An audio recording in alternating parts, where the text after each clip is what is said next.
Alan Mendelsohn, The Boy from Mars by Daniel Pinkwater. Chapters 37 and 38. Chapter 37. "Let me out! Let me out!"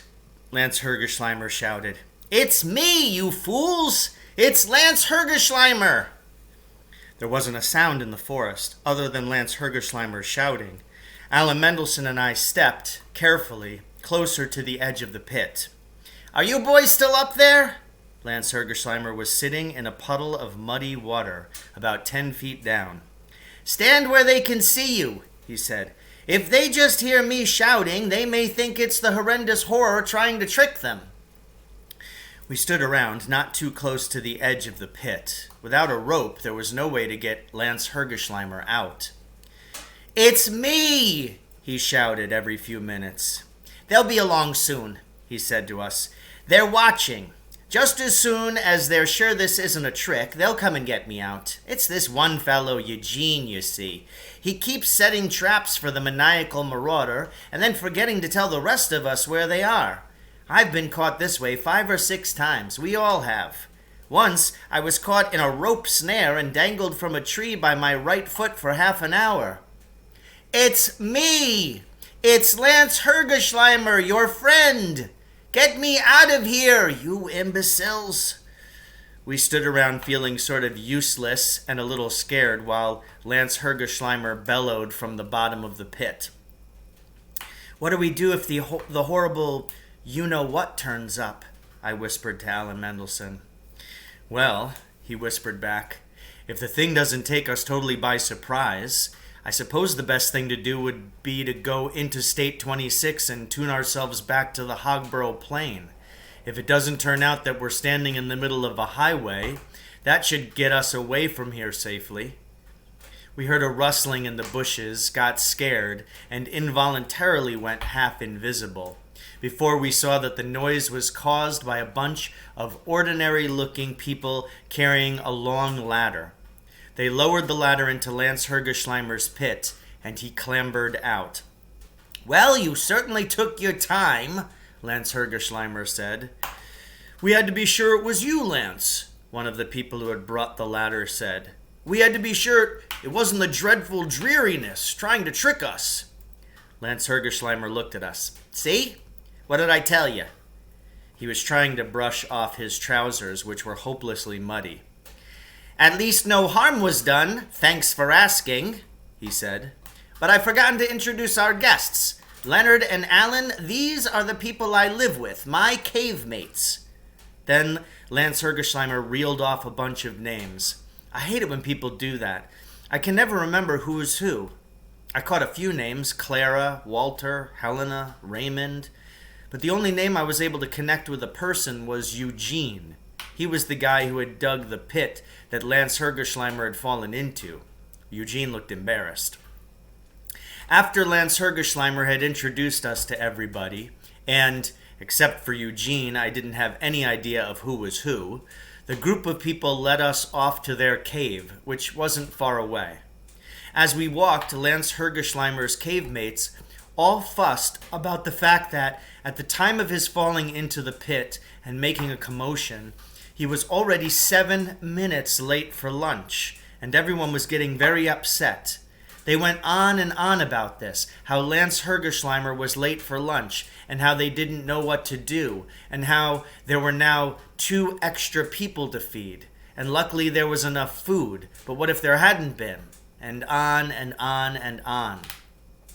Each person repeated the whole thing about how Lance Hergeschleimer had been 7 minutes late and how this upset everyone, and then they'd repeat it again. It was about the dumbest thing I'd ever heard. Nobody paid any attention to Alan Mendelsohn and me. We just walked along with this gang of complaining people because there wasn't any place to go, short of giving up on the whole adventure and going back to the Hogborough Plain. The cave itself was sort of neat. You had to crawl through a narrow, low, tunnel-like doorway, and then you were in a very big room carved out of solid rock. Opening off the big central room were little rooms, or sets of rooms, the apartments where the people who shared the cave lived. The central room had a big table, all set for lunch. There must have been places for 20 or 30 people. Everybody went straight to the table, carrying on all the time about lunch having never been this late before, and how they hoped nothing was spoiled. Nothing was, it turned out, but you couldn't have told from my experience. It was, without a doubt, the worst tasting food I've ever eaten. They served something that looked like a dead alley cat and tasted worse. It turned out to be made of roots and bark. Now, with my grandmother being who she is, I've had a lot of experience with weird tasting food. So when I say that this dead alley cat made of roots and barks tasted terrible, I mean terrible. There were a few other things, but I didn't even try them. Alan Mendelsohn tasted a couple of the other dishes and said that the dead alley cat was the best part of the meal. Lance Hergerschleimer and his friends ate just as though everything was all right. At the end of the meal, Lance Hergerschleimer told us that because they had guests, the cave people were going to serve a special treat, a drink called Flea. Alan Mendelsohn and I were interested in that because we'd heard of Flea before. Once when Samuel Klugarsh was telling us about the Martian High Commissioner Ralsup, and once when Clarence Yojimbo mentioned it to us. Isn't Flea sort of like hot chocolate?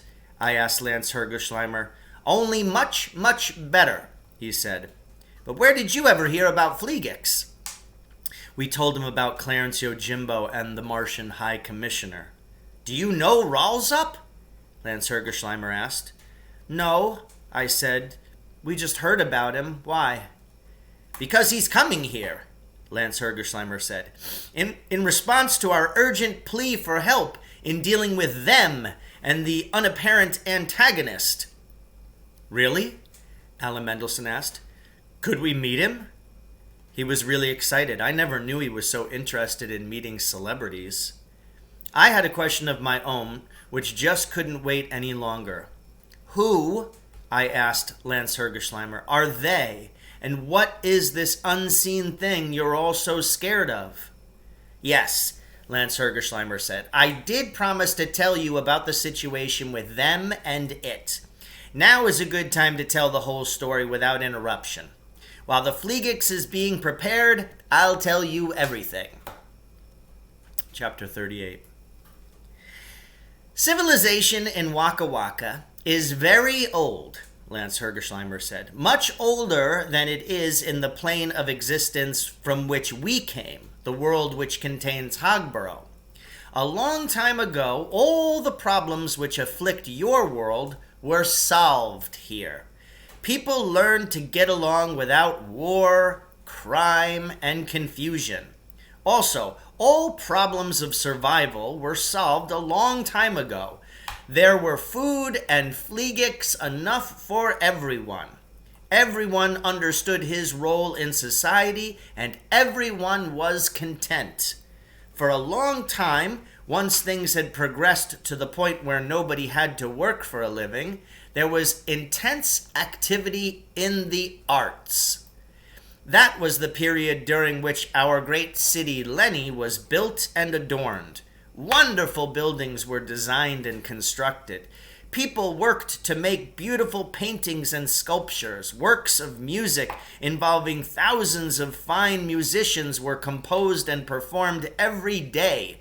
Science and engineering also flourished, and everything imaginable was done to make life a pure pleasure. This went on for a very long time, so long that nobody can quite remember how long. After a while, it seemed that everything that could possibly be done had been done, and the happy people of Waka Waka left off creating new pleasures and settled down to enjoy the ones they already had. Little by little, the people forgot how to make amazing buildings, how to paint pictures, make statues, compose music. But it didn't matter because there was already so much to enjoy in those areas. So the people became specialists in enjoying the fine things they already had. Everyone spent most of the time quietly admiring the great accomplishments of Waka Waka's splendid past. Little by little, people began to lose interest in the buildings, the paintings, the music, and so forth. The people, having learned to truly appreciate aesthetic experiences, the experiences themselves got smaller and smaller. People were satisfied to spend a whole day looking at a single flower, or even a weed, and maybe drinking a cup of Flea. Little by little, the thing of beauty they were experiencing grew less and less important. The important thing was the ritual of experiencing it, and the cup of Flea. Finally, the whole cultural life of Waka Waka was based on drinking Flea. Since there had been no political life or economic life for a long time, and Waka Wakians never had much in the way of religion, there wasn't really anything to do but enjoy the drinking of Flea. Alan Mendelsohn interrupted. You mean that's all you do? Just sit around and drink Flea? Oh, it's hard to understand if you haven't really experienced it fully, Lance Hergerschleimer said. It isn't just sitting around and sipping something hot, although that's part of it. You see, all the experience of life has been, as it were, boiled down to Flea drinking.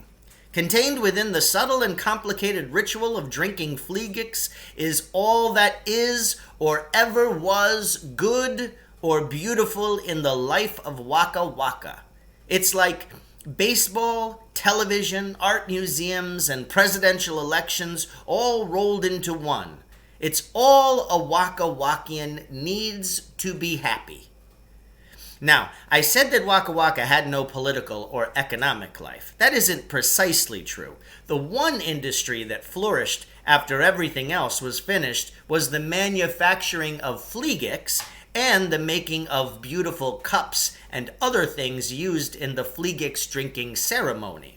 We also exported Flea to some other planes of existence in which Flea is popular, although nothing like it is here. Our main customer was the 12th existential plane on Mars, where they like Flea very much. In return for the Flea we exported, the Martians would send us the little plant called Sigismunda formosa. We encase these little plants in the lucite handles of our Flea cups. It's a very important part of the Flea ritual.